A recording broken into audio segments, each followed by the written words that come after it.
Played them to open the game, and then we played them, I think, in late February last year. Really similar situation. We lost the first game at home, so and I think we're two totally different teams.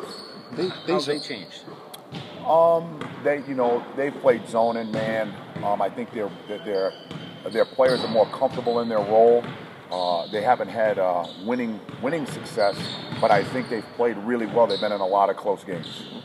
Have you seen they played you zone predominantly the first time, right? They played us all zone. Yep. They played us 2-3 zone, 1-3-1 zone. So we got to be prepared for all three: man-to-man zone and their 1-3-1. I know you prepare for physical fatigue. How do you prepare for mental fatigue at this time of year? You talk to your players about it. I mean, right now it's exciting time for us. I think if you stress it as a coach, they'll worry about it. You just tell them, hey, we're in a good mood, we're fresh. Both of these teams are coming off of two very humbling road losses. So, both of us will be playing for something. How do you shake that off? How do you go with that? Oh, you got to be positive with your guys. It's a lot of teams that have them. You talk about other experiences with other ball clubs around the country. Look at Duke. Duke goes to Miami. Well, Miami at home and gets throttled. But you overcome that. You just got to keep coaching them up. Do the kids, do you kind of forget that they're students too? They have classroom work and they have papers to do, and you kind of, oh wait, those kids have class. No, I mean, you're in college athletics. I mean, they have class. That's part of our culture, part of what you teach every day. So they know they have class as well. Right now, we're playing for something. I mean, we still a lot of basketball left to play, and we got to shake off that bad loss we had the other day. It's going to be a busy week for you guys, obviously. We got 3 games in 7 days. Yeah. So we'll be doing some preparation, but there's nothing more important than this Marquette game right now. How important is the finish before you go to New York? I think you want to be playing well, Kevin. Up to that point, I thought offensively we were playing well. I thought Villanova was very disruptive to what we were trying to do. We turned the ball over. You want to be playing well. And honestly, we haven't played our best basketball game yet.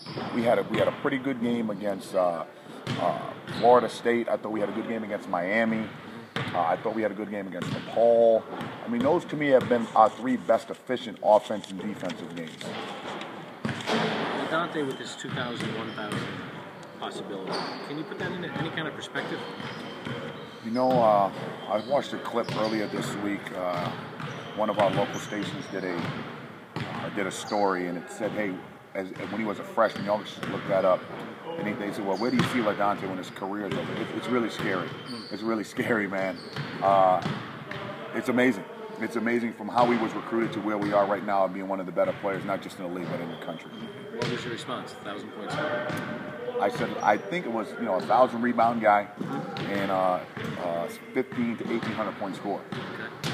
So, wow. So you're pretty good. So how many points is Jalen going to score in his career? Jalen's going to score practice. Jalen needs to practice. We get Jalen get some shots in practice.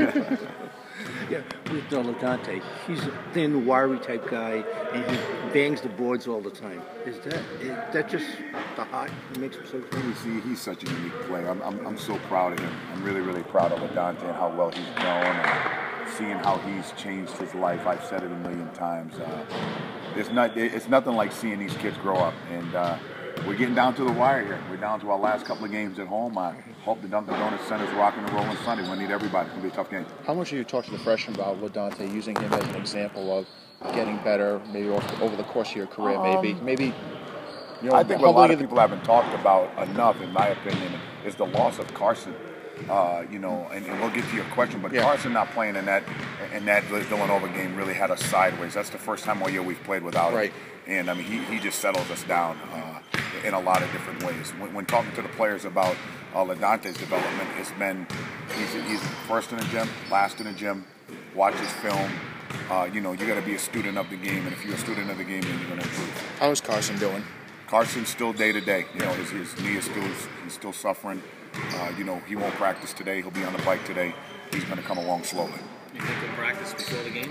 We're hoping. I don't know. Honestly, I don't know. I mean, he's definitely not practicing today. And Ben's responded pretty well? Ben's responded well. He came in last night and got some shots. I think he just had a stinger in his shoulder.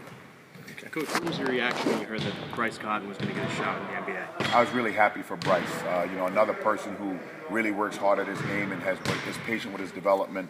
He was one of the better players in the D League, and let's see if he holds on with Utah. But really, really proud of him. Thank you.